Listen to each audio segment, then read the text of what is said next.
Everyone, welcome back to HowTechs. You have an iPhone 17 Pro, and we're going to show you how to set the action button. The action button is this guy up here, not the volume up and down, but the one above it. Used to be the switch to turn on and off silent mode. Now it's a button that can be customized. So how do you do that? What can you do with it? Let's take a look. So first of all, you want to go to the settings menu to get to the setting for that. And you want to go down and you should see it right there, action button. So it should be the third one with basically an action button in the picture. And you have a bunch of options. So let's start at the beginning here, silent mode. Okay, so if I want to just have it turn on and off silent mode, that's the standard, one from the original iPhone was always a switch there. So if you really like that and that's important to you, you can do it there. Most of these things you can actually do on the screen too. So it's just a matter of which one is most important or used most frequently or something that you want to do without having to dig for it. So turn on and off silent. If you want to change focus to, at home or away mode or sleep mode. This is the cool one, or at least it was cool on the, let's say 15 when they first introduced this. So to turn on and off the camera instantly. So even if the phone's in your pocket and you want to take a picture, which actually happens to me. Like if I see my kid doing something cute, I want to get to photo mode right away. I can just click on that and it'll automatically bring up my camera.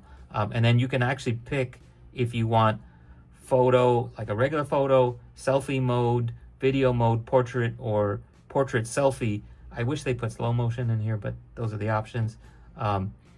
Or, oops, I skipped one, flashlight. This one, it might be useful depending on how much you use the flashlight. There's also the option to have it turn on the screen, so maybe not as important. A voice memo, if you're one of those kind of douchey businessmen who's taking voice memos all the time. Okay, yeah, sure, why not?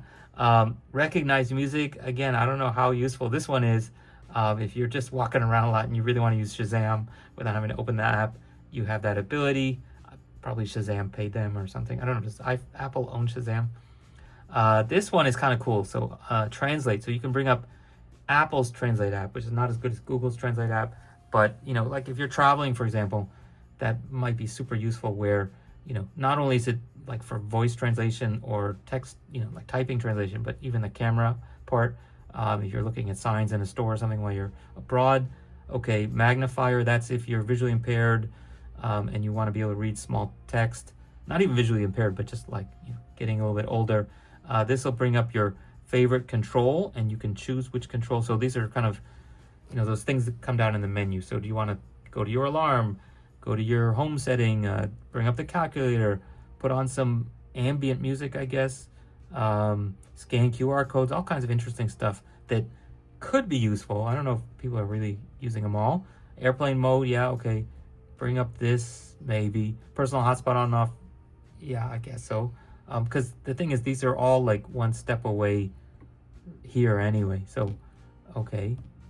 So remote, your wallet. The thing with the wallet is you can get it from double clicking there. So I don't even know why that. And ping my watch if you really lose your watch a lot. Okay, sure, why not? So yeah, there are lots of controls there. So anyway, let's keep going. This one is kind of the open-ended one. So you can choose a shortcut or an app. So here you can see there's all kinds of options like call your favorite person, set up timer. And so those are all things that are like shortcuts to go to some menu and like set up the clock or scan a code or other things like that. But then there's also open an app. And then within here now you can see whatever apps you have installed.